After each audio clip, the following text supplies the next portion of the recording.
Makanya artis mesti pakai itu. Kenapa? Karena dia selalu kecemasan, ketakutan, sementara dia mesti menghadapi orang banyak.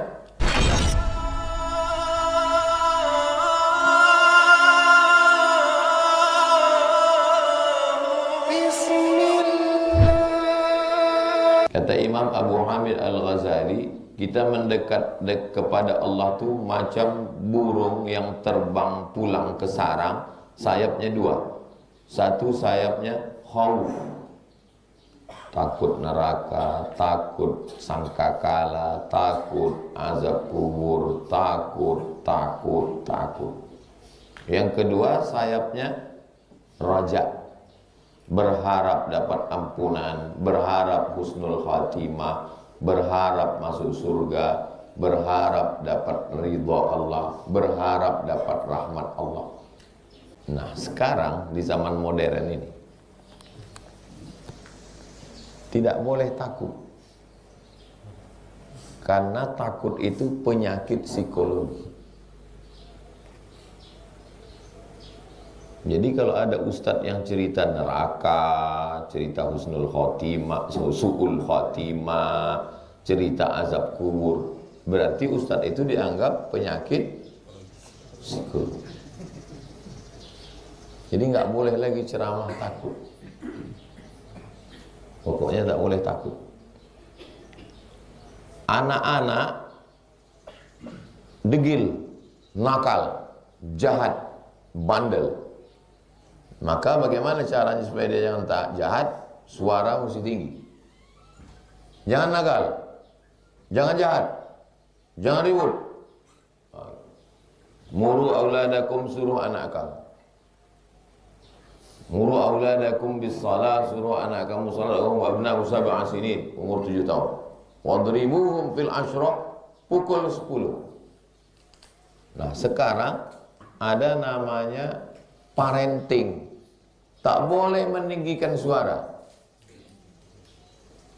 Tak boleh suara kita itu tinggi.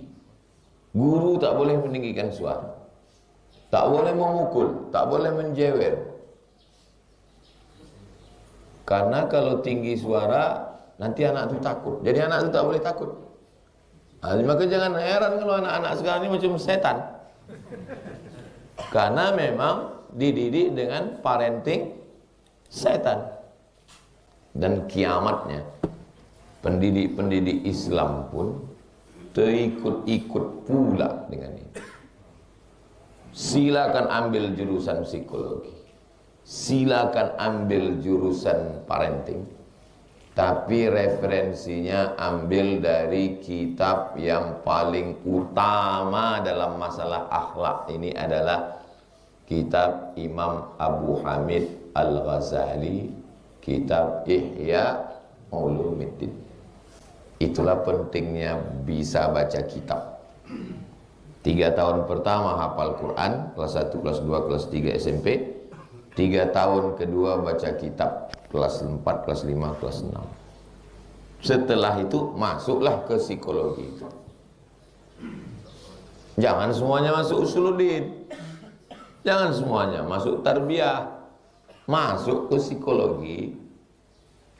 Islam kan psikologi itu, mu'alafkan dia.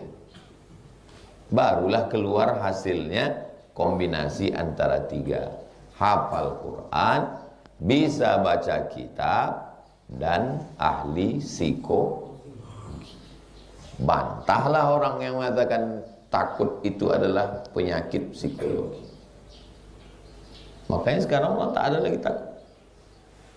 Tak ada takut sama malaikat kiraman katibin, tak ada takut sama malaikat maut, tak ada takut sama su'ul khatimah, tak ada takut sama azab kubur, tak ada takut sama hari kiamat, tak ada takut. Orang kalau udah tak ada takutnya, itulah dia. Orang barat itu, kenapa dia aman? Itu orang barat, orang Eropa, Amerika, itu tak ada takutnya sama Tuhan, Pak Ustaz. Orang itu tak takut sama Tuhan, tapi takut sama hukum. Karena ada kepastian hukum. Kita ini Hukum tak takut, Tuhan tak takut. Tapi takut sama hantu. Dari mana Ustaz tahu orang takut sama hantu? Karena rating film yang paling tinggi penontonnya adalah film hantu. Saya bicara ini bukan berdasarkan hoax, data. Tontonlah film apa yang paling banyak penontonnya. Hantu sama cinta. Apalagi kalau dikombinasikan hantu bercinta. Namanya cinta hantu. Jadi takut bukan penyakit psikologi. Takut adalah rasa emosi yang ada dalam diri manusia, sifat bawaan. Islam tidak membuat kita ketakutan lalu menjadi stres, enggak. Dia hanya mengarahkan rasa takut ini kepada takut yang positif. Karena kalau takut ini dibunuh dalam diri manusia, dibunuh rasa takut ini. Kenapa orang mengisap ganja? Biar supaya tak ada takutnya. Ustaz kok tahu? Nah, ini ceritanya. Saya sekolah di Medan. Medan itu artinya masuklah engkau dalam api neraka. Orang dulu beli ganja itu kan pakai amplop saking mahalnya. Jadi kebetulan di lingkungan tempat saya itu orang tuh pakai bawa ganja itu berplastik. Dilemparkan orang tuh ke saya. Siapa yang mau nyimeng istilahnya. Saya mau pakai. Plastik begini ya. Tapi itulah sekali pun tak pernah saya isap. Mak saya jauh ke sini. 6 tahun saya sekolah di Medan. Lama, setelah sekarang baru lama saya pikir, kok bisa aku berkawan begitulah bebasnya, tapi aku tak ngisap ganja. Tak ada yang melarang. Situlah hebatnya kekuatan doa orang tua. Ternyata dibacakannya Al-Fatihah itu 100 kali semalam, tutup semua pintu dosa itu. Berganja tidak, bercewek tidak, merokok ada sikit-sikit. Nah, kawan-kawan yang berganja ini, bahwa saya tahu ganja itu menghilangkan takut. Jadi waktu malam minggu, orang ini mau ke rumah cewek. Sebelum pergi itu, dihisap dulu ganja ini. Saya tanya, untuk apa? Biar supaya kita berani ke rumahnya.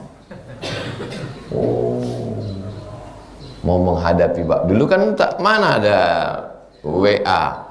Mana bisa janjian pakai WA? Zaman dulu mesti datang langsung ke rumah. Jadi sebelum menghadapi bapaknya, abangnya, belum lagi preman-preman gang. Nah, ini untuk menghilangkan takut itu dihisap dulu sebatang. Rupanya kalau udah itu berani aja bawaannya. Itulah yang sekarang dihisap orang. Ganja, sabu-sabu, narkoboy. Sekarang ada narkoba jenis baru liquid. Dalam bentuk cair, dalam bentuk gas yang dimasukkan ke dalam tabung kemudian dihisap. Bisa masuk dalam tabung kecil, itulah yang asal dihisap berasap. Tak ada apinya, tak ada. Itu bahan kimia. Itu bisa masuk narkoba ke dalam itu. Apa sebetulnya yang mau ditarget orang ini dengan mengisap ini? Menghilangkan rasa takut. Takut masa depan, takut tak ada jodoh, takut. Ketakutan yang berlebihan disebut dengan anxiety. Anxiety. Di atas anxiety, depresi. Di atas depresi, bunuh diri. Itu tahapannya. Takut nanti tak lulus, takut tak bisa sidang, takut tak tamat, takut tak kuliah. Naik dia. Mulai ketakutan terus anxiety.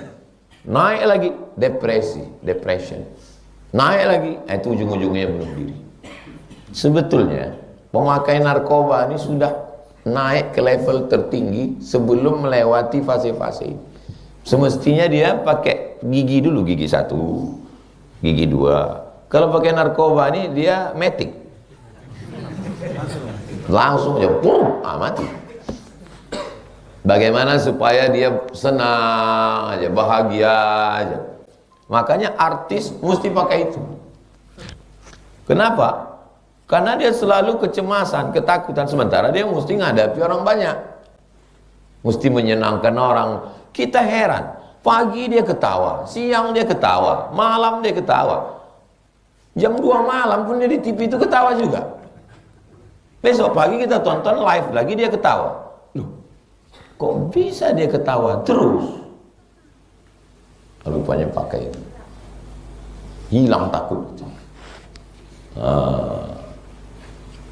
Islam menghilangkan takutnya bukan pakai ganja, bukan pakai narkoba liquid, bukan pakai tabung, bukan pakai semua. Obat dari takut tadi adalah ar-raja, ada harapan. Ada harapan. Makanya orang kalau putus beras masih bisa hidup 3 bulan. Kalau mati semua padi di Riau ini, masih bisa kita hidup 3 bulan. Makan gandum lah kita, makan pisang, makan duku. Duku itu pengganti nasi. Jadi kalau tak ada nasi, beli duku.